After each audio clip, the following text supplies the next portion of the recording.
చేరి వచ్చిన అందరికీ మన ప్రభువైన యేసుక్రీస్తు నామములో వందనాలు తెలియజేస్తున్నానండి. ఈరోజు మనమందరం కలిసి తెలియజేయబడినటువంటి అంశము ఇంతకు ముందుగా అందరికీ దాన్ని ఫార్వర్డ్ చేయడం జరిగింది గ్రూప్లో. పాప క్షమాపణ విధానములు అనేటువంటి పాఠంను మనం ఈరోజు ధ్యానిస్తాం, నేర్చుకుంటాం. ఇందులో చాలా ప్రయోజనకరమైనటువంటి సంగతులు దాగి ఉన్నాయి. ఒక 15 రోజుల నుండి దీన్ని నేను సిద్ధం చేస్తూ ఉన్నాను.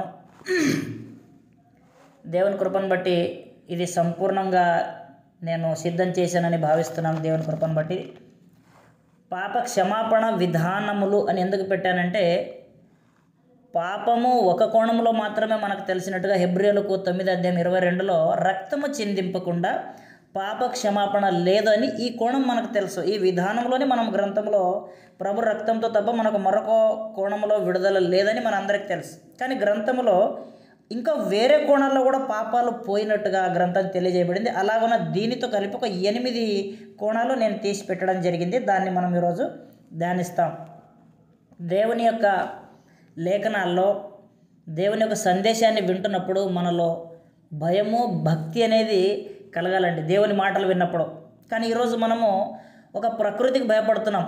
ఒక కరోనా వైరస్ వచ్చిందంటే భయపడుతున్నాం. లేదా ఏదైనా ఒక తుఫాన్ వస్తుందంటే కూడా మనము బండ్ల మీద వెళ్తుంటే ఆపేసి ఒక రూమ్లో కానీ ఒక షాప్లో కానీ నిలబడుతున్నాం. ఇలాంటి ప్రకృతి వైపరీత్యాలకు భయపడుతున్నాం, కానీ దేవునికి భయపడట్లేదు. దేవుని భయము మనకు జ్ఞానానికి మూలమని సామెతల గ్రంథంలో చెప్తాడండి. కాబట్టి దేవుని భయభక్తులతో, దేవుని భయభక్తులు మనము లేఖనానుసారమైన భయభక్తి అనేది మనలో కలగాలండి.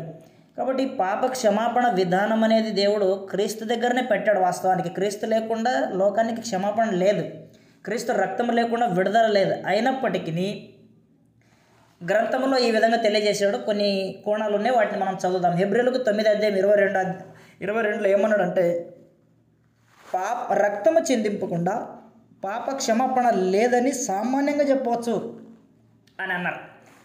కాబట్టి జనరల్గా ఏం చెప్పాడంటే, రక్తము లేకపోతే పాపాలకు క్షమాపణనే లేదు అని దేవుడు ఒక్క మాటలో తేల్చి చెప్పేశాడు అనమాట. అంటే పరిపూర్ణంగా మానవుడు విడుదల పొందాలన్నా, పాపం నుండి బయటికి రావాలంటే క్రీస్తే మూలము అని చెప్పారు.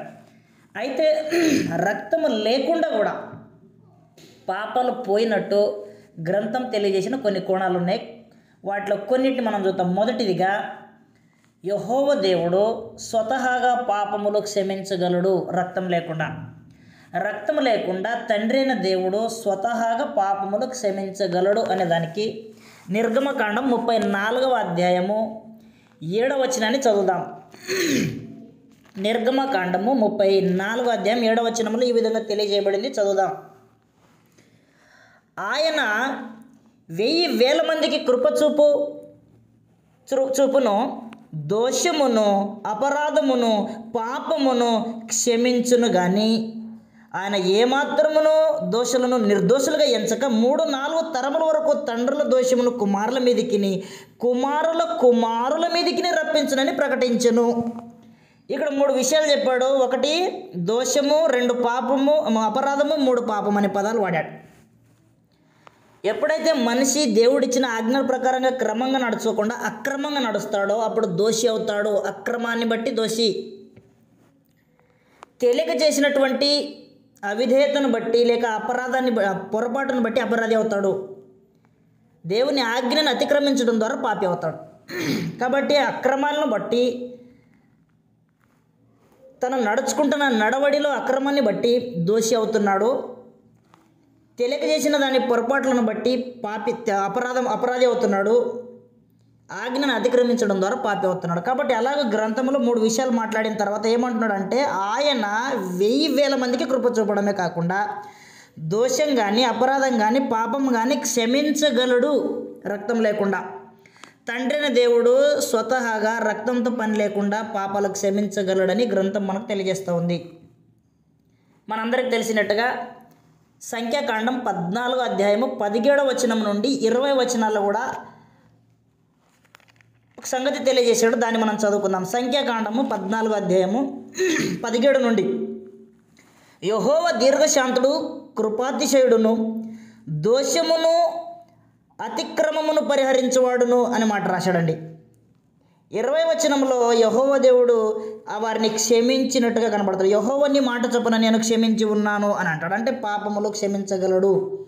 రక్తముతో పని లేకుండా తండ్రిన దేవుడు పాపములు క్షమించగలడు అనే ఒక కోణాన్ని గ్రంథములో దేవుడు మన ముందు రచించి పరిశుద్ధాత్మ ద్వారా మన చేతిలో పెట్టాడు. కాబట్టి దాన్ని మనము ఖచ్చితంగా గుర్తుపెట్టుకోవాలి. దేవుడు ఒక వ్యక్తిని పాపం తీయడానికి ఆయనకు ఒక సాధనం అనేది అవసరం లేకుండా స్వతహాగా ఆయన పాపాలు క్షమించినట్టు మనకు సిలువకు ముందు క్రీస్తు పూర్వం ఆదాము మొదలుకొని దేవుడు ఆ పితరుల కాలము ధర్మశాస్త్ర కాలం అంతట్లో కూడా తన స్వయంగా పాపం చేయగలిగేవాడుగా క్షమించగలవాడుగా స్వయంగా పాపం చేసిన మనుషులకి తానే దగ్గరికి వెళ్ళి క్షమించలేదు. కానీ ఆయన మాట ద్వారా లేక దేవుడు తన ప్రవక్తలను మధ్యవర్తిగా నిలబెట్టి వారి ప్రార్థనను విని ఆలకించడం ద్వారా వారి పాపములు క్షమించినట్టుగా కనబడుతుంది. అది మోషే ప్రార్థన చేయడం ద్వారా పాపాలు వారికి క్షమించబడినట్టుగా కనబడుతూ ఉందండి. అంటే దేవుడు స్వయంగా పాపములు క్షమించగలడు అనేది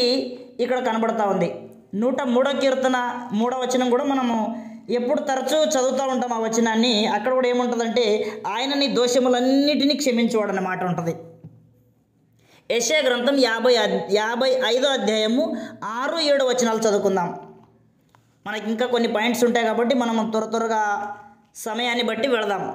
ఎందుకంటే ఇప్పటికే 8:22 అయిపోయింది, మనకు సమయం తక్కువ ఉంది కాబట్టి ముందుకు వెళదాం. యెషయా గ్రంథం 55వ అధ్యాయము 6-7 వచనాలు ఈ విధంగా తెలియజేయబడింది. చదువుదాం.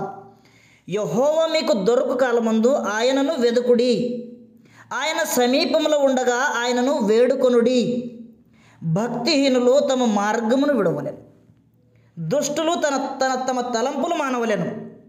వారు యెహోవా వైపు తిరిగిన యెడల ఆయన వారి యందు జాలిపడును, వారు ఆయన వైపు దేవుని వైపు తిరిగిన యెడల ఆయన బహుగా క్షమించును అని మాట కనబడి. ఎప్పుడు క్షమిస్తాడు? కండిషన్ పెట్టాడు అనమాట. భక్తిహీనులు ఒకవేళ ఉంటే వారి మార్గాన్ని విడవాలా, మొదటిది. దుష్టులు తమ తలంపులు మానాలా, అంతరంగం నుండి మార్పు కోరుకుంటున్నాడు అనమాట. అంతరంగంలో మార్పు జరగకపోతే ఏ కాలంలో కూడా దేవుడు క్షమించడు.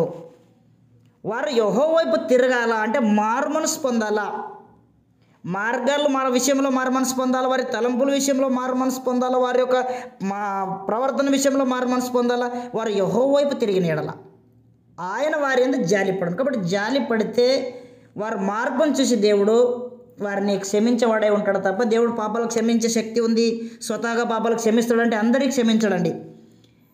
6వ వచనంలో ఏమన్నాడు? యెహోవా మీకు దొరక కాలమందు. దొరక కాలం అంటే ఇది చలికాలమో ఎండాకాలమో లేక వర్షాకాలమో కాదండి.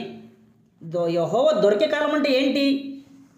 యెహోవా దొరికే కాలం అంటే ఉదాహరణకి సొదొమ గొమొర్ర పట్టణం మీద దేవుడు అగ్ని గంధకాలు కురిపించే సమయానికి ముందు వారికి కొంత సమయం ఇచ్చాడు మారు మనసుకు.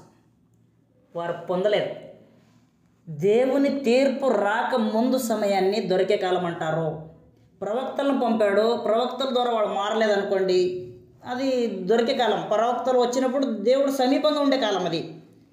మారు మనసు పొందండి అనే సందేశం వినిపించాడంటే యెహోవా దొరికే కాలం అది. తీర్పులు బయలుదేరాయి అనుకోండి, అప్పుడు కొండ గోలకి వెళ్ళినా బండ సందులకి వెళ్ళినా కుదరదనమాట. కాబట్టి యెహోవా దొరక కాలం అంటే ఉగ్రత దినం రాకముందే, దేవుని యొక్క శిక్ష అమలు కాకముందే దేవుడు దొరక కాలము అన్నప్పుడు దేవుని యొక్క ప్రవక్తలు లేక ఆయన సందేశము వినిపించబడుతున్నటువంటి దినంలోనే మారు మనసుకు సమయం ఉన్నప్పుడే యెహోవా దొరక కాలం.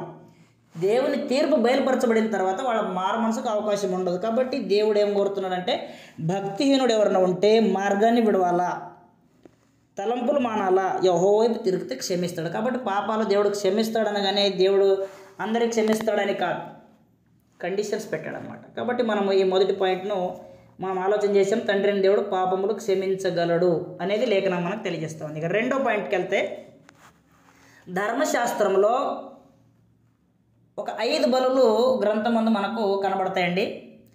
దాన్ని అన్నిటిని మనం చూడము. కేవలం దహన బలి విషయంలోనే నేను ఒక 13 పాయింట్స్ 14 పాయింట్స్ తీసి పెట్టాను. వాటిని నేను చదవను. ఇక్కడ ఒక 2-3 నిమిషాల కంటే ఎక్కువ నేను నిలబడను, ఎందుకంటే నాకు చాలా వేరే పాయింట్స్ ఉన్నాయి. బలి గురించి వివరించే సమయం మాకు లేదు కాబట్టి. ధర్మశాస్త్రంలో బలులు ఉన్నాయి. దహన బలి అని, సమాధాన బలి అని, అపరాధ పరిహారార్థ బలి అని, పాప పరిహారార్థ బలి అని, నైవేద్య బలిని 5 బలులు ధర్మశాస్త్రంలో దేవుడే పరిచయం చేశాడు ప్రజలకి.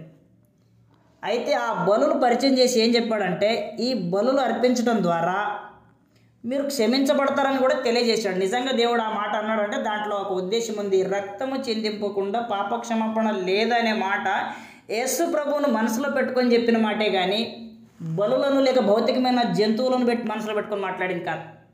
ధనవంతులుగా ఉన్నవారు కోడెదూడలు ఇవ్వాలని, కొంచెము డబ్బు తక్కువ ఉన్నవారు లేక ఆస్తి విషయంలో మధ్యతరగతిగా ఉన్నవారు గొర్రెలు మేకలు ఇవ్వాలని, మరీ పేదవాళ్ళు అయితే పావురాలు ఇవ్వాలని, దిక్కులేని విధవరాండ్రు చాలా ఇంకా నిరుపేదలుగా ఉంటే వారు పిండిలో 10వ వంతు ఇవ్వాలని, అలాగే వారి స్థాయిని బట్టి వారి స్టేటస్ని బట్టి దేవుడు బలులు ఏర్పాటు చేశాడు.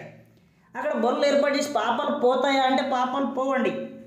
మరి ఎందుకు వాటిని పెట్టాడు? హెబ్రీయులకు 10:1-4 ఒక అద్భుతమైన ఇన్ఫర్మేషన్ చెప్పాడు. దాన్ని చూద్దాం. ధర్మశాస్త్రము రాబోచున్న మేలుల ఛాయ గలదే కానీ ఆ వస్తువుల నిజ స్వరూపం గలది కాదు. అంటే ధర్మశాస్త్రంలో ఉన్న ఆ బలులు యేసు ప్రభుని చూపిస్తున్నాయి అన్నమాట. అక్కడ చూపిస్తున్నాయి. ఏం చెప్తున్నాడు కిందికి వచ్చి, ఆ యాజకులు ఏటేటా ఎడతెగకుండా అర్పించు ఒకటే విధమైన బలులు వాటిని తెచ్చువారికి ఎన్నడూ సంపూర్ణ సిద్ధి కలగజేయనేరవు. అలాగ చేయగలిగిన ఎడల సేవించువారు ఒక్కసారే పరిశుద్ధపరచబడిన తర్వాత వారి మనస్సాక్షికి పాప జ్ఞప్తి ఇక ఉండదు గనక వాటిని అర్పించుట మానుదురు కదా. 3వ వచనం, అయితే ఆ బలులు అర్పించుట చేత ఏటేటా పాపములు జ్ఞాపకమునకు వచ్చుచున్నవి. 4వ వచనం, ఏలయనగా ఎడ్ల ఎక్కుయు మేకల ఎక్కుయు రక్తము పాపములను తీసివేయట అసాధ్యం. అసాధ్యమైన వాటిని దేవుడు ఎందుకు ఏర్పాటు చేశాడు? అది అసాధ్యం కదా, మరి వాటిని పెట్టకూడదు కదా. అంటే ఉదాహరణ చెప్తాను చూడండి. సొదొమ గొమొర్రా పట్టణం మీద దేవుడు అగ్ని గంధకాలు కురిపించాడు, వెంటనే నాశనమైనవి. అలాగనే ఇశ్రాయేలు ప్రజల మీద దేవుడు తన ఉగ్రతను వెంటనే కురిపించకుండా ఆ ఉగ్రత అనేది దేవుడు ఏం చేశాడంటే మెస్సియా మీద మోపాడు అనమాట. మన పాపములు ఆయన మీద మోపెను, మన దోషములు మన అతిక్రమలు బట్టి ఆయన మొత్తబడెను అని మెస్సియాను గురించి దేవుడు ముందుగానే ఆయన భూమి మీదకి రాకముందుగానే సంగతులు తెలియజేస్తూ వస్తున్నాడు. కాబట్టి ఈ పూర్తి శిక్ష యేసు ప్రభువు మీద మోపేశాడు.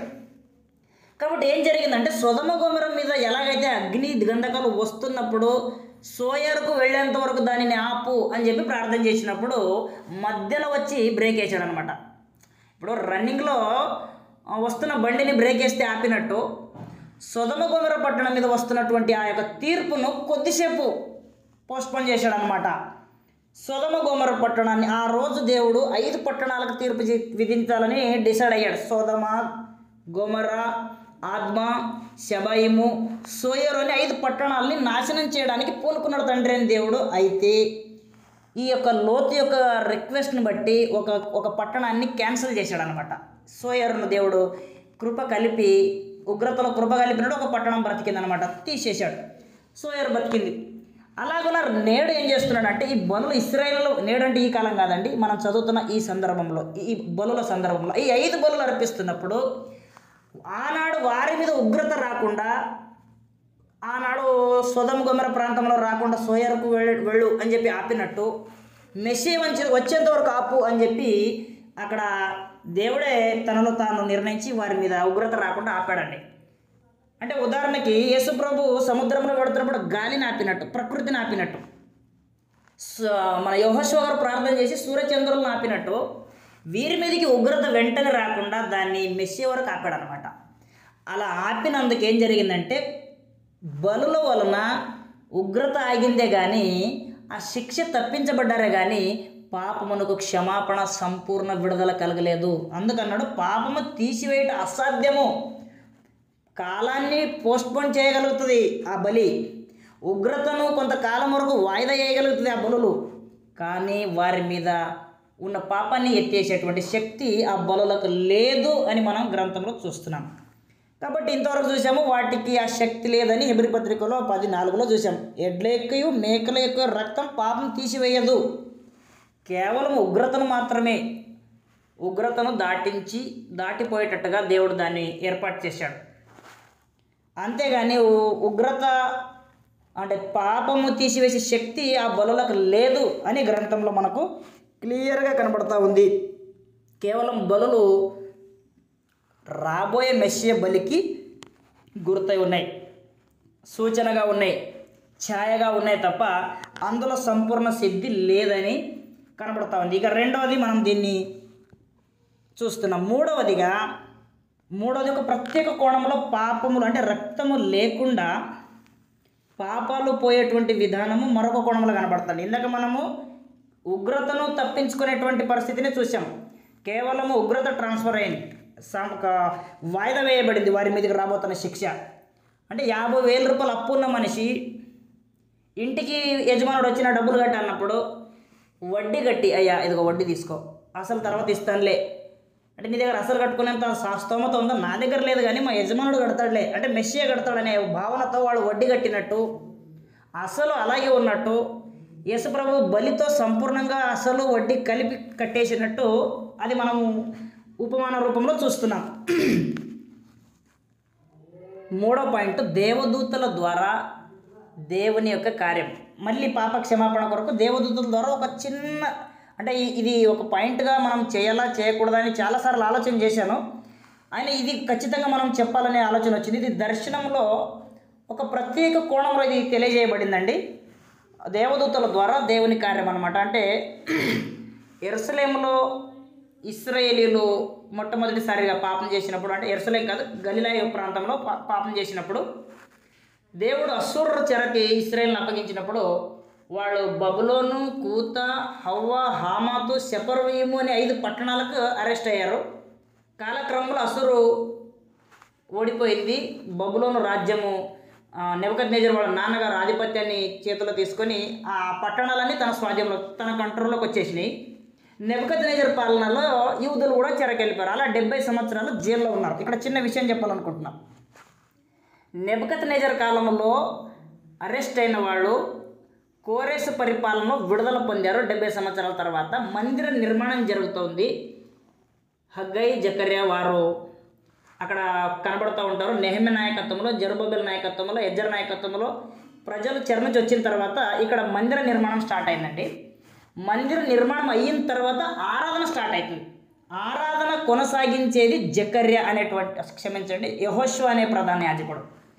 అయితే అపవాది ఏం చేశాడంటే 70 సంవత్సరాలు ఆగిపోయిన ఆరాధన మరలా ప్రారంభమైంది కాబట్టి ఈ ఆరాధన జరగకుండా ఆపాలంటే ఇదిగో యెహోషువ మలిన వస్త్రాలు ధరించుకున్నాడు, పాపిగా ఉన్నాడు. పాపిగా ఉన్నవాడు ప్రార్థన చేస్తే నువ్వెలా వింటావు?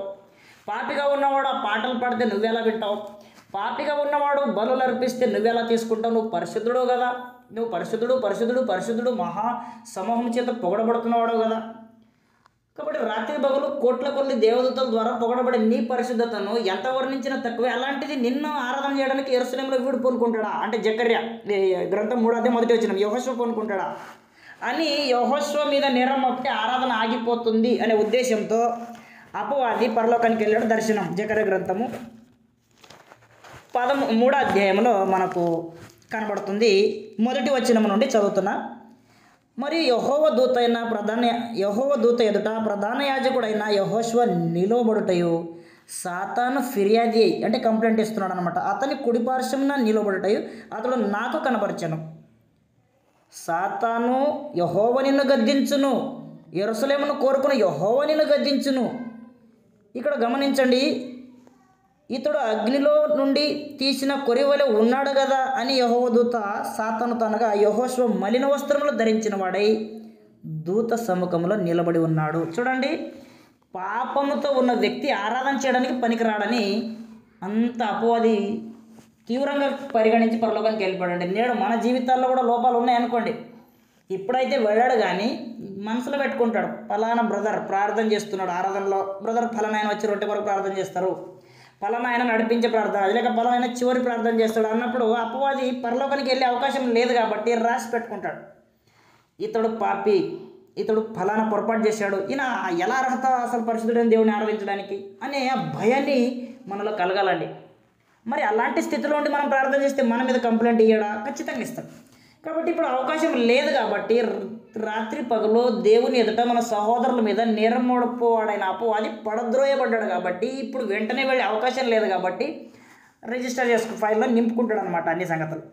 అక్కడికి వెళ్ళిన తర్వాత ఏమైంది? ప్రార్థన అక్కడ యెహోషువ 4వ వచనంలో దూత దగ్గర నిలిచి ఉన్న వారిని పిలిచి ఇతని మైల బట్టలు తీసివేయడని ఆజ్ఞాపించను. నేను నీ దోషమును పరిహరించి ప్రశస్తమైన వస్త్రములతో నిన్ను అలంకరించి ఉన్నాను. కాబట్టి దోషం పరిహరించి ప్రశస్త వస్త్రాలు ఇచ్చంటే అర్థం ఏంటి? మలిన వస్త్రాలు తీసేశాడు. పాపాన్ని తీసేసి పరిశుద్ధులుగా చేసి యెరూషలేము ఆరాధన ఆగకుండా దేవుడు తిరిగి మళ్ళీ ప్రారంభించాడు. నీకు అడ్డం పాపమే కదా, నేను క్షమిస్తున్నా, తీసేస్తున్నా, ఇంకేమైనా సమస్య?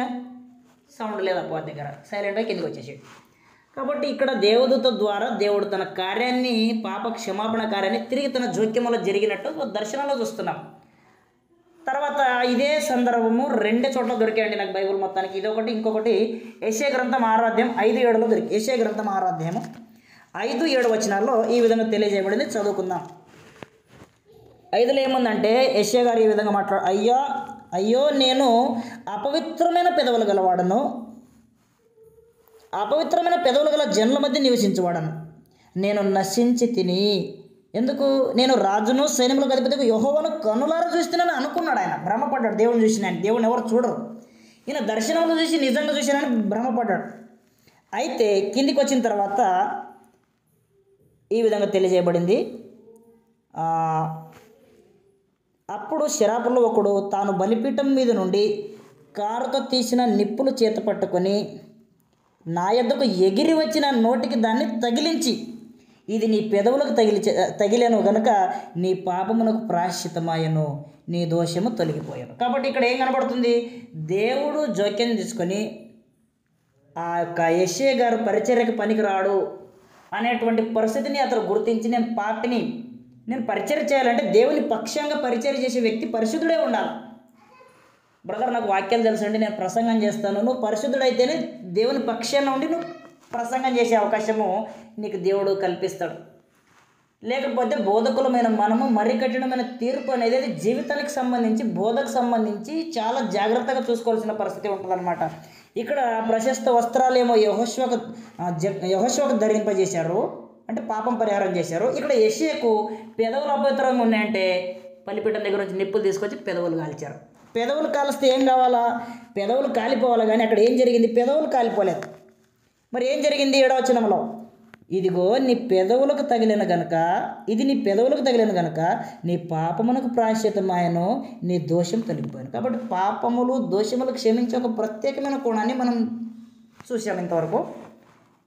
నెక్స్ట్ 4వ పాయింట్గా యేసుక్రీస్తు ప్రభు వారు శరీరధారిగా ఉన్నప్పుడు, ఇది 4వ పాయింట్, రక్తము లేకుండా పాపక్షమాపణ ఉంది.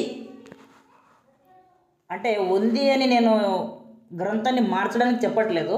యేసుప్రభు, ఆ దేవుడు ఎప్పుడైతే చట్టాన్ని అమలు చేశాడో, ఆ చట్టాన్ని అమలు చేసిన తర్వాత లేదని శాసించాడో, నిజంగా లేదండి. కానీ అంతకు ముందు ఆ ఆజ్ఞ, ఆ శాసనము రాకముందు కొన్ని సంగతులు మనం చూస్తున్నాం. అంతేగాని హెబ్రీ పత్రిక 9:22 కొట్టి పడేయట్లేదు మనం. అదే అసలైన కీలకమైన పాయింట్. దానిని బలపరిచి దానికి లోబడమే మన పని. కానీ రక్తము లేకుండా పాపాలు పోయినట్టు మరొక కోణంలో ఉంది. ఈ ఆజ్ఞ రాకముందు ఉంది, ధర్మశాస్త్రము అమల్లో ఉన్నప్పుడు ఉంది, క్రీస్తు శిలువకు ముందే ఉంది. దాన్ని ఇప్పుడు మనం 4వ పాయింట్గా చూస్తున్నాం. యేసుక్రీస్తు శరీరధారిగా ఉన్నప్పుడు. లూకాసు వార్త 5వ అధ్యాయము 24వ వచనం మనందరికీ తెలిసినట్టుగా అక్కడ ఈ విధంగా తెలియజేయబడింది. అయితే పాపములు క్షమించుటకు భూమి మీద మనిషి కుమారునికి అధికారము కలదు అని అన్నారు. భూమి మీద యేసుప్రభువుకి ఏముంది అధికారము అంటే పాపములు క్షమించడానికి.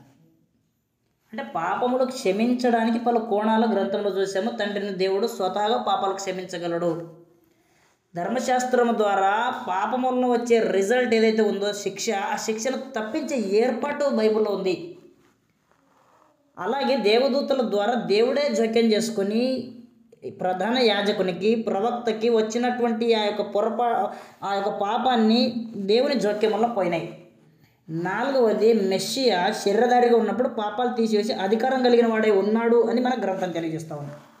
మత్తయి సువార్త 9:6లో కూడా ఈ విషయాన్ని మనకు తెలియజేయబడింది. మత్తయి సువార్త 9:6లో ఏం చెప్పాడంటే, అయినను పాపములు క్షమించుటకు భూమి మీద మనిషి కుమారునికి అధికారము కలదని మీరు తెలుసుకోవాలి అని చెప్పాడు. కాబట్టి ఆనాడున్న యూదులు, ఇశ్రాయేలీయులు, అక్కడున్న ప్రజలు, అపోస్తలులు, శిష్యులు అందరూ కూడా ఆ జనసమూహం అంతా తెలుసుకోవాల్సిన విషయం ఏంటంటే మనుష్య కుమారునికి దేవుడు పాపములు క్షమించి అధికారం ఇచ్చి పంపాడనే విషయాన్ని వారు తెలుసుకోవాలా. ఇది మార్కు 2:10లో ఉంది, మార్కు 1:4లో కూడా ఉంది. దాన్ని మామూలుగా మనం గుర్తుపెట్టుకుందాం. మరొక సంఘటన ఇందులోనే లూకా సువార్త 23:39-43లో శిలువ మీద దొంగ. లూకా 23:39-43లో శిలువ మీద నేరస్తులు ఉంటారు. ఆ నేరస్తులు ఒక నేరస్తుడు ఏమంటాడంటే, నిన్ను నీవు రక్షించుకొని మమ్మను కూడా రక్షించును, దేవుని కుమారుడు కదా, నీకు చాలా సామర్థ్యం ఉంది కదా అని చెప్పి మాట్లాడుతుంటే మరి ఒక అతను ఏమంటాడంటే, నీవు నేను ఈ శిక్షకు అర్హులమే, కానీ మనకి ఇది న్యాయమే కానీ ఈయనకు అది న్యాయం కాదంటాడు. అప్పుడు యేసు, నీవు నీ రాజ్యంలోనికి వచ్చినప్పుడు నన్ను జ్ఞాపకం చేసుకో అని 42లో అంటాడు. 43లో యేసు ప్రభు అంటాడు, నేడు నీవు నాతో కూడా పరదేశంలో ఉంటావు. మరి నా పాపాల సంగతి ఏంటి? తీసేసాడు అనమాట. అసలు అడ్రస్ లేకుండా పోయినాయి. పరదేశకు వస్తావంటే నీ అడ్డంకులన్నీ తీసేస్తున్నా. మరి శిలువ మీద ఇంకా నీ రక్తం కారలేదు కదా, ఇంకా చాలా రక్తం ఉంది కదా నీలో. రక్తం కారాల్సిన అవసరం లేదు, నేను డైరెక్ట్ అందుబాటులో ఉన్నా కదా. ప్రభు అందుబాటులో ఉంటే డైరెక్ట్ తీసేస్తాడు, ప్రభు అందుబాటులో లేకపోతే రక్తం అందుబాటులో ఉంటుంది. కాబట్టి ఎప్పుడైతే దేవుడు అందుబాటులో ఉంటాడో పాపాలు తీసేస్తాడు, ఎప్పుడైతే దేవుని జోక్యం ఉంటుందో పాపాలు తీసేస్తాడు, ఎప్పుడైతే దేవుని ఏర్పాటు ఉంటుందో ధర్మశాస్త్రంలో పాపాల యొక్క ఉగ్రత నుండి వచ్చేటువంటి శిక్షను తప్పించబడతాం.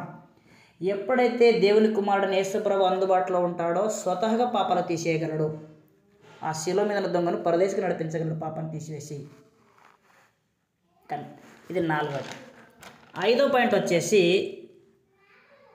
క్రీస్తునందు పాప క్షమాపణ, లేక క్రీస్తు సంఘములో పాప క్షమాపణ ఏర్పాటు. ఇది 5వదిగా మనం చూస్తాం. అంటే క్రీస్తునందు దేవుడు పాపాలకు క్షమించే ఒక ఏర్పాటును దేవుడు సంఘంలో పెట్టాడు. దీన్నే హెబ్రీ పత్రికలో మాట్లాడింది.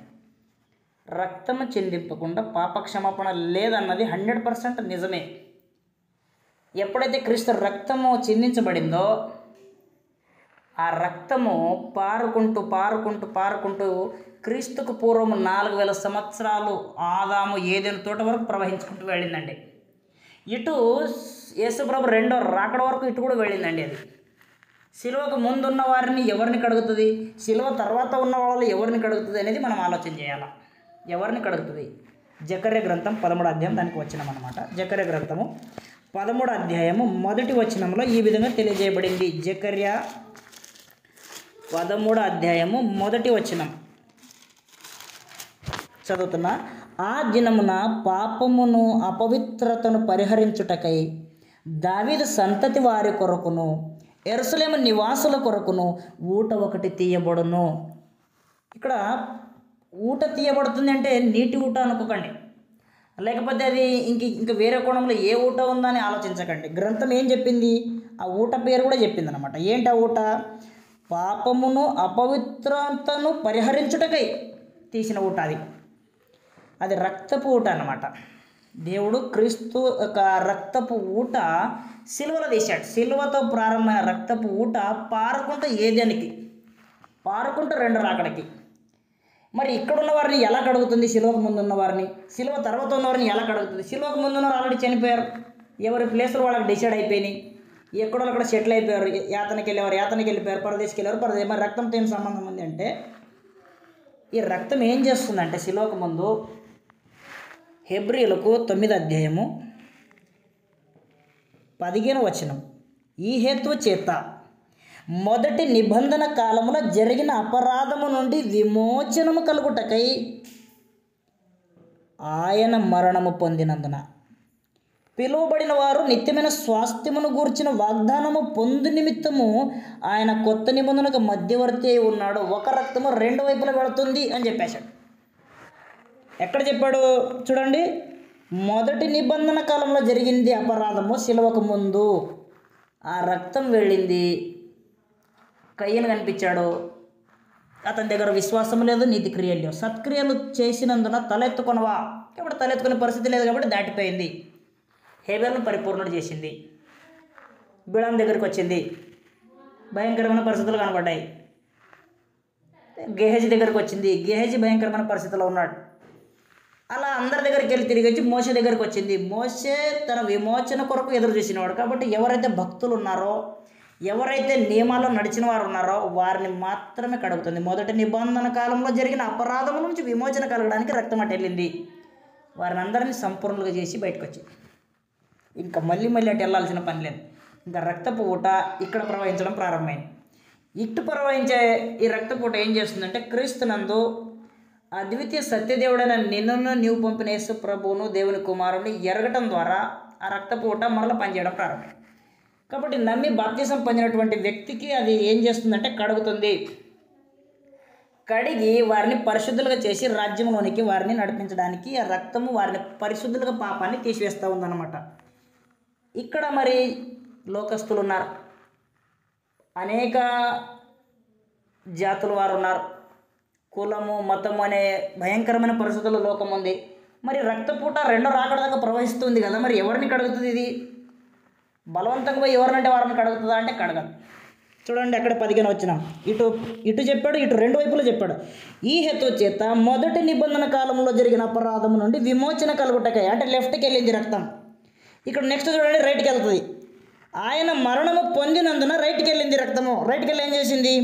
పిలువబడిన వారు, అంటే సువార్త ద్వారా రక్తము ద్వారా పరిచయం బయలుదేరింది. ఆ సువార్త ద్వారా పిలువబడిన వారు నిత్య జీవం అంటే నిత్యమైన స్వాస్థ్యమును గురించిన వాగ్దానం పొంది నిమిత్తము మెస్సియ మధ్యవర్తి అయి కొత్త నిబంధనను అందరికీ సువార్త ద్వారా ప్రకటించాడు. అలా సువార్తకు లోబడిన వారు నమ్మి బాప్తిసం పొందిన వారిని కడగడానికి ఇక్కడ సిద్ధంగా నిలబడింది. ఇక్కడ లోబడిన పాపినే కడుగుతుంది తప్ప పిలువబడిన వారు నిత్యమైన స్వాస్థ్యం పొందాలా అనే ఉద్దేశంతో వచ్చిన వారిని కడుగుతుంది తప్ప యేసుప్రభుని నమ్ముకుంటే నా సమస్యలు పోతాయి, యేసుప్రభుని నమ్ముకుంటే నా అప్పులు పోతాయి, యేసుప్రభుని నమ్ముకుంటే నాకు జబ్బులు పోతాయి, యేసుప్రభుని నమ్ముకుంటే నా ఇంట్లో గ్యాస్ సిలిండర్లో గ్యాస్ వస్తుంది అని నమ్మేవారికి కడగలది. పిలువబడిన వారు నిత్యమైన స్వాస్థ్యమును గురించిన అవగాహన కలిగి ఆ స్వాస్థ్యాన్ని గురించి ఆయన యొద్దకు రావాలా. పిలువబడిన వారు యేసుప్రభుని నమ్మితే భౌతికమైన మేలులు సమృద్ధిగా వస్తాయని వచ్చిన వారిని కడగదది.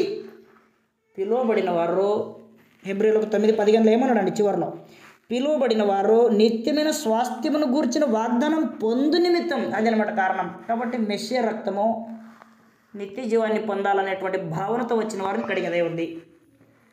ఎఫెసీ 1:7 కూడా చూడండి, ఒక అద్భుతమైన మాట అక్కడ ఉంది. ఎఫెసీలకు 1:7 దేవుని కృప మహాదైశ్వర్యమును బట్టి ఆ ప్రియునందు ఆయన రక్తము వలన మనకు విమోచనము అనగా, విమోచన అంటే దానికి వివరణ ఇస్తున్నాడు. విమోచన అంటే ఏంటి? మన అపరాధములకు క్షమాపణ కలిగి ఉన్నది అని చెప్పాడు. కాబట్టి కలిగి ఉన్నది అని చెప్పాడు. అంటే ఎఫెసీ పట్టణంలో ఉన్న క్రీస్తు సంఘ సభ్యులు ఆ రక్తంలో కడుక్కొని బయటికి వచ్చిన వారు అన్నమాట. వాళ్ళు అక్కడ ఉండిపోయిన వారు కాదు, ఆ రక్తపు ఊటలో కడుక్కున్న వారై ఉన్నారు. కాబట్టి మనం ఇంతసేపు చూసినటువంటి పాయింట్స్లో మొదటిది యేసు ప్రభు అంటే శిలువ మీద చనిపోక ముందు, యేసు ప్రభు వారు శిలువ మీద చనిపోక ముందు తండ్రి అయిన దేవుడు స్వతహాగా రక్తం లేకుండా పాపాలు తీసేశాడు, తీయగలడు అని చూసాం.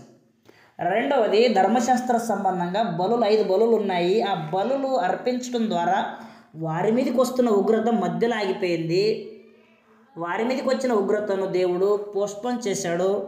వారి మీదకి వస్తున్నటువంటి ఆ యొక్క ఉగ్రత పాత్రను వాయిదా వేశాడు, మెస్సియా మీదకి ట్రాన్స్ఫర్ చేశాడు. మెస్సియా వచ్చేంత వరకు వారి మీదకి ఉగ్రత రాలేదు. మన పాపములని ఆయన భరించాడు కాబట్టి, దోషములు భరించాడు కాబట్టి ఆయన శిక్ష ఆయన పొందాడు. ఆ రక్తము ఏం చేసింది? ఇప్పుడు పాపము క్షమించడానికి ఆ బలులు ఏవి పనికి రాలేదు. పాత నిబంధన బలులు అవి కేవలము శిక్ష నుంచి దాటించడానికి పనిచేసినట్టు దేవుని ఏర్పాట్లో చూసాం. మూడవది దేవదూతల ద్వారా దేవుడు జోక్యం పుచ్చుకొని ఆరాధన ఆగిపోతున్న సందర్భంలో యెహోషువను పరిశుద్ధం చేశాడు.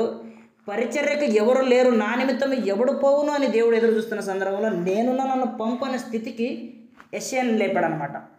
అంతకుముందు నేను పెదవులు సరిగా లేవు, నేనున్నా అనే పరిస్థితికి అతను తీసుకుని వచ్చాడు అనమాట. నా పెదవులు బాగలేవు, అపవిత్ర మనుషుల మధ్యలో నా పెదవులు బాగలేవు, ప్రజల పెదవులు బాగలేవు, నేను ఎట్లా పరిచయం చేయగలను? నేనున్న నన్ను పంపు అనే స్థితిని అతనికి కలిగించడానికి దేవదూత ద్వారా దేవుడు స్వయంగా జోక్యం పుచ్చుకున్నట్టు పాపాలు తీసినట్టు కనబడతాడు. నాలుగవది యేసు ప్రభు శరీరధారిగా ఉన్నప్పుడు తనకు భూమి మీద పాపాలు తీసే అధికారం ఉంది అని చూసాం. ఐదవది యేసు ప్రభు వారికి ప్రాణం పెట్టిన తర్వాత ఆ రక్తంలో కూడా పాప క్షమాపణ అనేది శక్తి ఉన్నట్టుగా గ్రంథంలో మనకు తెలియబడింది. రక్తం ద్వారా పాప క్షమాపణ, దీనికి చాలా లేఖనాలు ఉన్నాయి, అవన్నీ నేను చెప్పను. మనం ముందుకు వెళ్ళిపోదాం. ప్రకటన 7:14 చదువుకొని నెక్స్ట్ పాయింట్కి వెళ్ళిపోదాం. ప్రకటన 7:14 రెవల్యూషన్ 7:14 అనమాట. అక్కడ ఈ విధంగా ఉంది.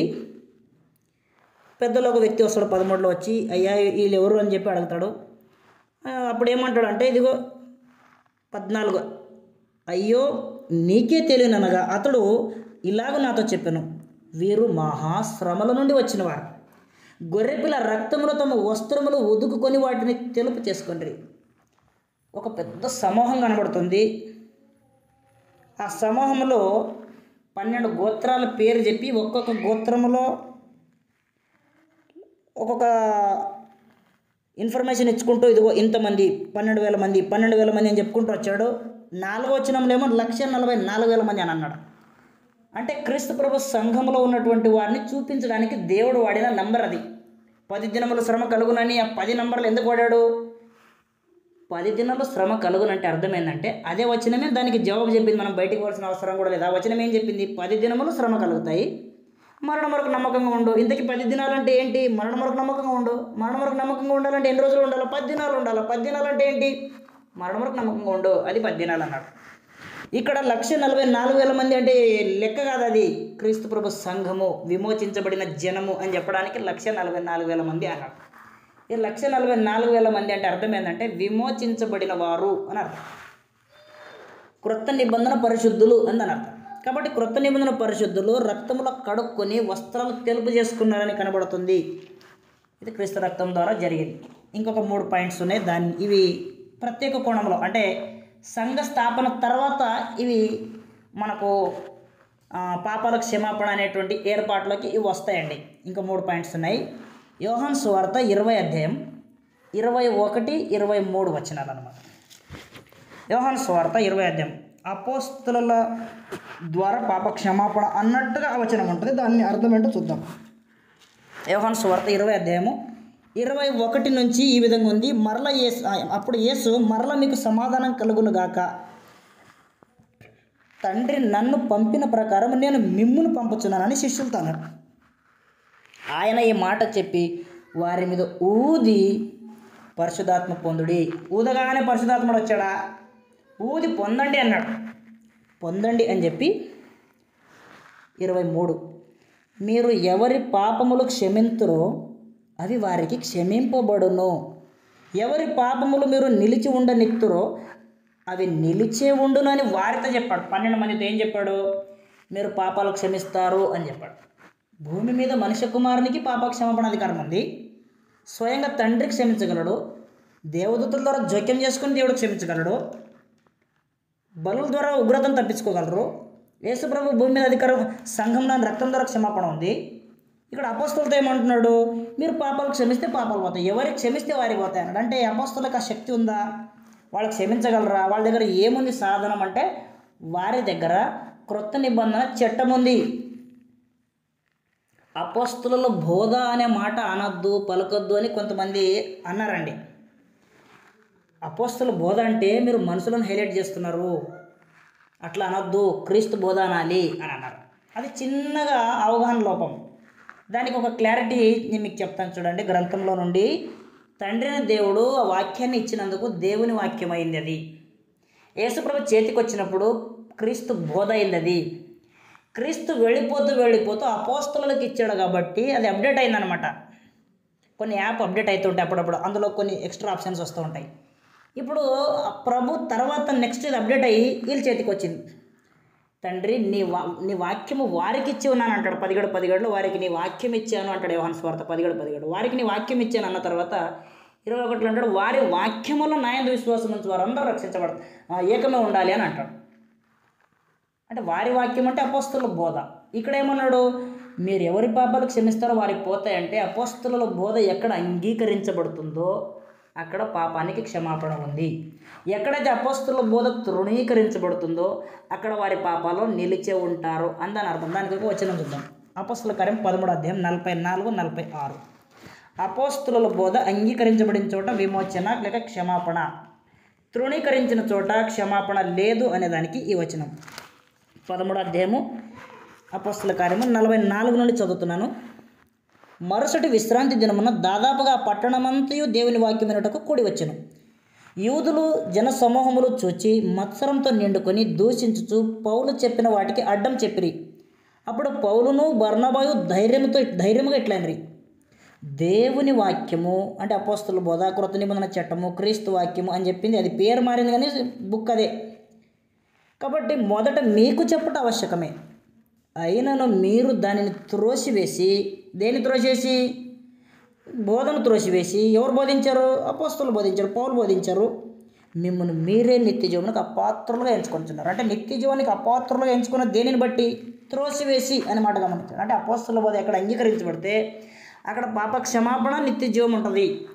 తృణీకరించబడితే మిమ్మల్ని మీరే నాశనం అయిపోతారు అన్నట్టుగా నిత్య జీవానికి అపాత్రులుగా చేసుకుంటున్నారు అని చెప్పి అన్ని జనం దగ్గరికి వెళ్తాం మేమని బయలుదేరారు అన్నమాట. కాబట్టి అపోస్తలుల బోధ అని ఎక్కడైతే దాన్ని గౌరవించి అంగీకరిస్తారో అక్కడ పాప క్షమాపణ ఉంటుంది. అపోస్తలుల బోధ అనొద్దండి అనే మాట మనం వాడకూడదు. ఎందుకంటే అపోస్తలుల బోధ అని వాడటం ద్వారా మనం ఏమో బుక్ మార్చట్లేదు. మోషే ధర్మశాస్త్రం ముందు నన్ను గురించి వ్రాయబడిన ప్రకారం అన్నాడు. అంటే యేసు ప్రభు మోషని చాలా తక్కువ చేసేసి దేవుని తక్కువ చేసి మోషని హైలైట్ చేసేసాడు అనుకోవడం పొరపాటు కదండి. మోష ధర్మశాస్త్రం అని వాడాడంటే ఇంకా దేవుడిని నేను అసలు లెక్క చేయట్లేదు, ఇంకా మోషని హైలైట్ చేసిండు అంటే ఎంత పొరపాటు అవుతుందో. అపోస్తలుల బోధ అనగానే మీరు అపోస్తలుని హైలైట్ చేస్తున్నారు, యేసు ప్రభు వాక్యం తక్కువ చేస్తున్నారు అనుకుంటే అది కూడా అలాగే అపార్థం చేయబడినట్టు ఉంటుంది. మోష ధర్మశాస్త్రం అనేది దానికి పర్యాపదంగా వాడాడు ధర్మశాస్త్రాన్ని. ఇక్కడ కూడా అపోస్తలుల బోధ ఎందుకు సహవాసం ఉంది అన్నాడు అంటే దానికి పర్యాపదం, కొత్త నిబంధనకు పర్యాపదంగా వాడిన పదమే కానీ వీళ్ళని హైలైట్ చేసి దేవుడు తక్కువ చేయడానికి వాడింది కాదు. ఇప్పుడు ఇంకా 2 పాయింట్స్ ఉన్నాయి. నాకు ఇంకా కొంత టైం ఉంది కాబట్టి నేను ఆ 2 పాయింట్స్ చెప్పి ముందుకు వెళ్తాను, ముగించేస్తాను. ఇక ఎన్ని అయిపోయినాయి? మనకి 6 అయిపోయినాయి. ఇక 7వది, సంఘ పెద్దలు ప్రార్థన చేస్తే పాప క్షమాపణ ఏర్పాటు దేవుడు చేశాడు. అది ఒక ప్రత్యేక కోణంలో, దయచేసి గమనించండి. సంఘ పెద్దలు పాపాలు తీసేస్తారా అనే ఆలోచనకి వెళ్ళకండి. సంఘ పెద్దలు ప్రార్థన చేస్తే కూడా పాపాలు తీసివేయగలిగేటువంటి ఏర్పాటు దేవుడు చెబితేనే అది మనకు అది తెలిసేది, లేకపోతే మనకు కూడా తెలియదు. సంఘ పెద్దల ప్రార్థన ద్వారా అంటే విశ్వాస సహితమైన ప్రార్థన, క్రియతో కూడిన జీవితం అవి సంపూర్ణంగా వారి అందు ఉంటేనే. యాకోబు పత్రిక 5:13-15 రాసుకుందాం, చదువుదాం. యాకోబు పత్రిక 5:13-15 ఏ విధంగా ఉంది చదువుదాం. మీలో ఎవరికైనా శ్రమ సంభవించినా అతడు ప్రార్థన చేయవలెను, ఎవరికైనా సంతోషం కలిగినా అతడు కీర్తన పాడవలెను. మీలో ఎవడైనా రోగి ఉన్నాడో అతడు సంఘపు పెద్దలను పిలిపించవలెను. సంఘపు పెద్దలు హైదరాబాదులో ఎవరైనా ఉన్నారా అంటే ఎవరు లేరండి. ఉన్నామని చెప్పుకునేవారు ఉన్నారు కానీ నిజంగా సంఘ పెద్దలు ఉన్నారా? గ్రంథానుసారంగా సంఘ పెద్దలకి ఒక రమారమి 23 క్వాలిటీస్ ఉండాలండి. పైపైన లెక్కేస్తేనే, పైపైన లెక్కేసి ఒక మాటలో చెప్పాలంటే, అంటే 23 క్వాలిటీస్ అంతా కలిపి ఒక మాటలో చెప్పాలంటే, దేవుణ్ణి తీసుకొని వచ్చి ఒక ఊర్లో సొదొమ గొమొర్రా పట్టణంలో వ్యభిచారం జరుగుతుంది అనుకుందాం. ఆ ప్లేస్లో దేవుడిని దించామనుకోండి, లేక దేవుడే దిగి వచ్చాడు అనుకోండి. అప్పుడు దేవుడు ఎలాంటి ఆలోచనతో ఆ సొదొమ గొమొర్రా పట్టణంలో తిరుగుతాడో సంఘ పెద్దలను తీసుకెళ్ళి అదే సొదొమ గొమొర్రా పట్టణంలో దించితే వాళ్ళు కూడా అదే ఆలోచనలతో ఆయన పాపాన్ని చూసినట్టు వాళ్ళు చూస్తారు. ఆయన పలికినటువంటి పలుకులు వీళ్ళు పలుకుతారు. కాబట్టి సంఘ పెద్దలు అంటే సంపూర్ణంగా క్రీస్తులాగా వారి జీవితాలు అనుభవాలు ఉంటాయి, వారి జీవితాలు ఉంటాయి. అలాగున ఎదిగిన వారు అన్నమాట వాళ్ళు. అలాంటి దేవునితో సంపూర్ణంగా కనెక్ట్ అయినటువంటి జీవితాలు సంఘ పెద్దలకు ఉంటాయి. మన ఇండియాలో ఎవరు లేరని నాకు అనిపిస్తుంది. మరి వేరే దేశాల్లో ఉన్నారని కొన్ని తెలిసింది. వారిని బట్టి దేవుని స్తోత్రం. అయితే ఆ పెద్దలు ఏం చేస్తారంట 15లో, వారు నూనె రాచి వారి కొరకు ప్రార్థన చేస్తే, రోగికి నూనె రాసి ప్రార్థన చేస్తే 15 విశ్వాస సహితమైన ప్రార్థన ఆ రోగిని స్వస్థపరచును. స్వస్థపరిచేది సంఘ పెద్ద కాదంటండి, పోనీ నూనె కూడా కాదంట. అంటే నూనె స్వస్థత లేదు, తర్వాత పెద్దలు కూడా ఏం లేదు. మరి ఎక్కడుంది? విశ్వాస సహితమైన ప్రార్థన. ప్రార్థనలో విశ్వాసం ఉంది, కల్తీ లేదు. ప్రాక్టీస్ చేసిన ప్రార్థన కాదు అది, కంఠస్థం చేసిన ప్రార్థన కాదు అది, విశ్వాస సహితమైన ప్రార్థన. ఏం చేసింది? రోగిని స్వస్థపరిచింది. ప్రార్థన రోగం తీసేస్తే ప్రభు అతన్ని లేపిండంట. జోక్యం ఎవరిది గమనించండి సోదరులారా. సంఘ పెద్ద ప్రార్థన చేస్తే పాపాలు పోతాయంటే జోక్యం ఎవరిది? ప్రార్థన రోగం తీసేసింది, విశ్వాసము ప్రభుని కిందికి నడిపించింది, అంటే దించింది. ప్రభుని పరలోకం నుండి భూమి మీదకి వచ్చేటట్టుగా. అంటే దేవుడు ఏం చెప్పాడంటే పేతురు పత్రికలో, ప్రభు కన్నులు నీతిమంతుల మీదను ఆయన చెవులు వారి ప్రార్థన వైపు ఉన్నవి అంటాడు 3:13లో, అంటే 3:12లో. ఇప్పుడు ప్రభు కన్నులే నీతిమంతుల మీద ఉన్నాయి కాబట్టి, నీతిమంతులు ప్రార్థన చేశారు కాబట్టి ప్రభువే లేపాడు. ప్రభు జోక్యాన్ని బట్టి అతడు పాప క్షమాపణ పొందుకుంటాడే కానీ పెద్దల్లో ఏమి లేదనే విషయాన్ని ఇక్కడ, అంటే ప్రత్యేక కోణంలో పాప క్షమాపణ అనే విధానాలు ఉన్నాయనేది జస్ట్ గుర్తు చేస్తున్నాను అంతవరకే. ఇంకా చివరి పాయింట్కి వెళ్ళిపోదాం. క్రైస్తవులు మనుషుల అపరాధములు క్షమించే ఒక కోణం, క్రైస్తవులు మనుషుల అపరాధములు క్షమించవలెను అనేటువంటి ఒక కోణం ఉందండి. దీన్ని కూడా మనం చూద్దాం. మత్తయి సువార్త 6వ అధ్యాయము 14వ వచనం.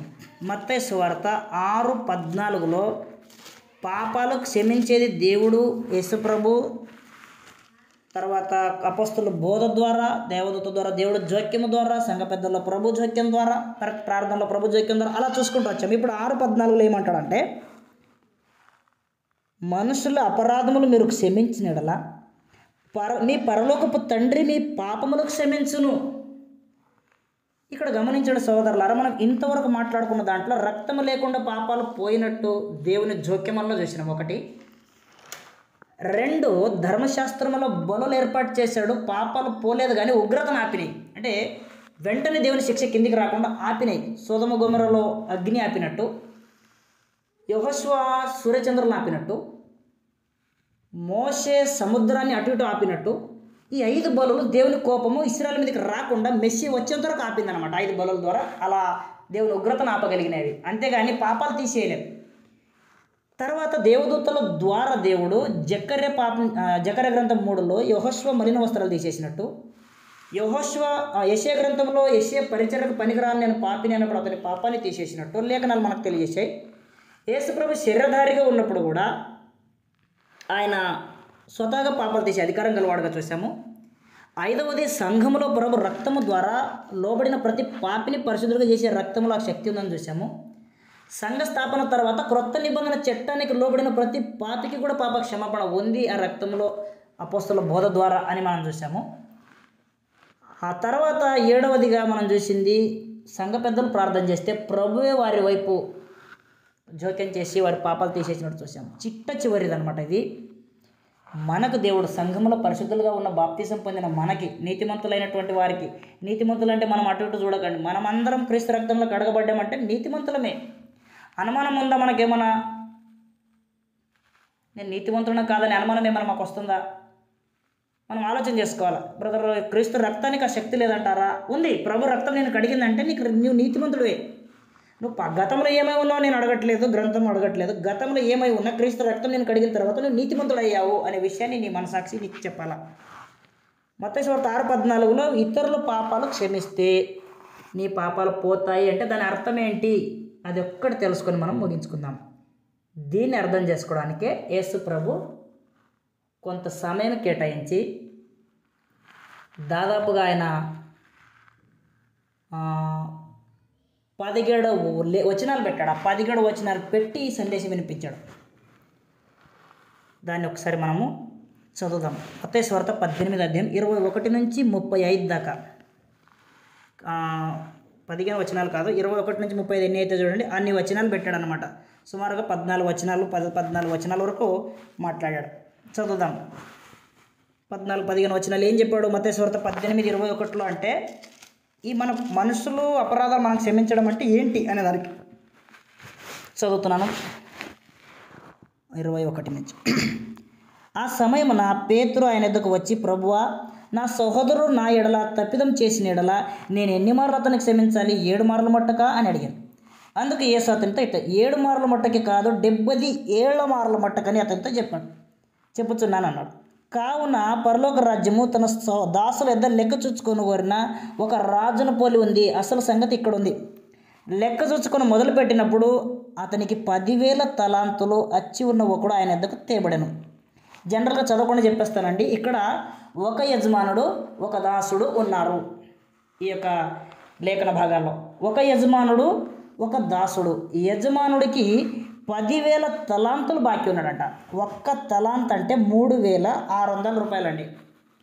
దీన్ని నేను క్యాలిక్యులేట్ చేశాను. మీరు కూడా చేసుకోవచ్చు క్యాలిక్యులేటర్ ఉంటే. 3600 అంటే 1 తలాంతు. 10,000 తలాంతులు ఇవ్వాలంట ఆయనకి. అంటే 10,000 తలాంతులు అంటే 3,60,00,000 ఇవ్వాలంట అప్పు.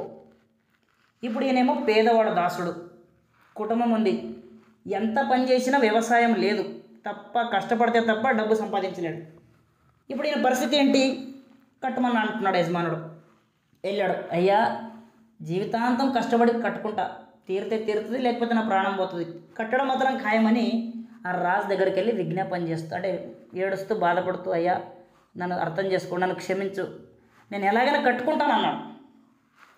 ఎంతకాలం కట్టుకుంటాడో? రోజు 500 కూలికి వెళ్ళినా కూడా 3 కోట్లు జీవితాంతం సంపాదించలేడు. ఆ పైన 60 లక్షలు కట్టలేడు, మరి 3 కోట్లు అసలే తీరదు. ఏం చేయాల పరిస్థితి?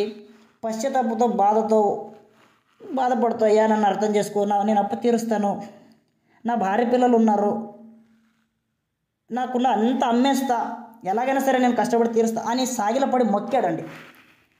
26లో నా ఎడలు ఓర్చుకో అని అన్నాడండి. అంతా చెల్లిస్తా అన్నాడు. అప్పుడు దేవుడు ఆ యజమానుడు అతన్ని క్షమించడని ఉందండి. అప్పు క్షమించను అంటే అతన్ని క్షమించడని ఉంది. తర్వాత ఇతడు బయటికి వచ్చాడు, సంతోషంతో వెళుతుంటే దారిలో ఇతనికి ఇంకొక వ్యక్తి ఎదురయ్యాడు. అతడు ఇతనికి 100 దేనార్ ఇవ్వాలంట. 100 దేనారం. దేనారం అంటే ₹1/2 అంట. 100 దేనార్ అంటే ₹50 అండి. అక్షరాలు ₹50 ఇవ్వాలి ఆయనకి. 3,60,00,000 మాఫీ చేసుకొని బయటికి వెళ్తుంటే ఇతనికి ₹50 అప్పు ఉన్నవాడు ఎదురొచ్చాడు. అతని దగ్గరికి వెళ్ళి, ఏమైంది బాబు, నేను అప్పుడు ₹50 ఏమైనా? అయ్యా ఈయన కూడా మోకాళ్ళ మీద కూర్చున్నాడు, నన్ను క్షమించండి, నేను తీరుస్తాను అని అన్నాడు. ఎంతకాలం ఇదే మాట చెప్పిండు, అలాగే మళ్ళీ చెప్తావు అన్నాడు. తీసుకెళ్ళినప్పుడు అరెస్ట్ చేసి జైల్లో వేసేసాడు, కొట్టించాడు, శిక్ష విధించాడు. అప్పుడు ఒక వ్యక్తి చూసి తీసుకెళ్ళి యజమాని చెప్పాడు, నువ్వు ఇలా చేసావు కదా, ఫలానా ఆయన అలా చేసావు. తిరిగి వచ్చింది, దాసుడు నీకు తిరుగుబాటు చేశాడు, నువ్వు ఎలా క్షమించావు అలా క్షమించలేకపోయాడు ఆయన అని చెప్పేసరికి అతన్ని పిలిపించి తిరిగి ఈయనకి కూడా కటకటల పాలు చేశాడు. అంటే దీని అర్థం ఏంటంటే, విస్తారమైన ఘోరమైన పాపం చేసిన వాడు 3,60,00,000 డబ్బుతో పోల్చబడ్డాడు. అంటే మనం విస్తారమైన పాపం చేసిన పాపలం, ఘోర పాపలం అని అర్థం. ఘోరమైన పాపులైన మనకు దేవుడు పాప క్షమాపణ అనేది భిక్షగా వేశాడండి. ఈరోజు మనం ఏం చేస్తాము? బ్రదరు ఆ ఫలం ఆయన అంటే నాకు పడదండి, మా సంఘంలో ఉంటాడు కానీ బ్రదరు ఆయన మంచోడు కదా తెలుసా, చాలా డేంజర్ అండి ఆయన. ఇంకో ఫలానా చర్చికి వెళ్తాడు, వాడు కూడా డేంజర్ అండి, మీకు తెలియదు దాని గురించి అస్సలు. దేవునికి కావాలంటే నేను నన్ను అతని గురించి అసలు నేను అడగనండి, ఆ శిక్ష పొందాల్సిందే అంటాం. నా ఎడల చాలాసార్లు బ్రదర్, ఎన్నిసార్లు క్షమిస్తాం, మస్తు సార్లు క్షమించిన అంటాం. అంటే ఆ ₹50 క్షమించలేకపోతున్నాం మనం. మనకు ఆయన ఎంత క్షమించాడు? 3,60,00,000 క్షమించాడు. అయితే ఇక్కడ నిత్య జీవం పోగొట్టుకునే అవకాశం ఉందండి. రేపు మేమందరం నరకానికి వెళ్ళడానికి గల ఒక చిన్న కారణం, రేపు నేను నరకానికి వెళ్తే నేను బాప్తిజం తీసుకున్న, పాపం చేయలేదు, వ్యభిచారం చేయలేదు, ఎందుకు వచ్చానని మనం ఆశ్చర్యపోవక్కర్లేదు. ఎందుకు నరకానికి వెళ్ళే పరిస్థితి వస్తుందంటే, దేవుని వైపు నుండి దేవుడు క్షమించాడు, కానీ నీ వైపు నుండి నీ పరిస్థితి ఏంటి? నీ వైపు నుండి పాపాలు క్షమించే పరిస్థితి అంటే నీ వైపు నుండి నీ వంతుగా దేవుడు అధికంగా ప్రేమించి కృప చూపించాడు, మనల్ని క్షమించాడు. ఆయన వైపు నుండి ఆయన క్లియర్ అయింది. మన వైపు నుండి ఫైల్ పెండింగ్లో ఉందన్నమాట. మన వైపు నుండి ఫైల్ పెండింగ్లో ఉంటే ఆ ₹50 బట్టి ఇతడు కటకటాల పాలైనట్టు మనకు కూడా దేవుడు తిరిగి మన పాపాలు జ్ఞాపకం చేసుకుంటాడు.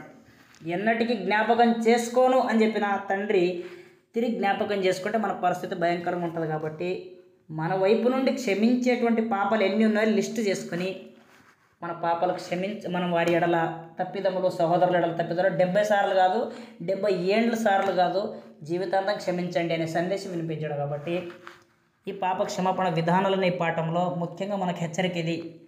మనము దేవుని దృష్టిలో ఎలా ఉన్నాం? అంగీకరించబడే స్థితిలో ఉన్నామా? దేవునికి విరోధమైన స్థితిలో ఉన్నామా? గ్రహించి మా జీవితాలు సరిచేసుకోవాలని కోరుకుంటూ శ్రద్ధగా ఆసక్తిగా విన్నందుకు అందరికీ వందనాలు తెలియజేస్తూ దేవుని కృత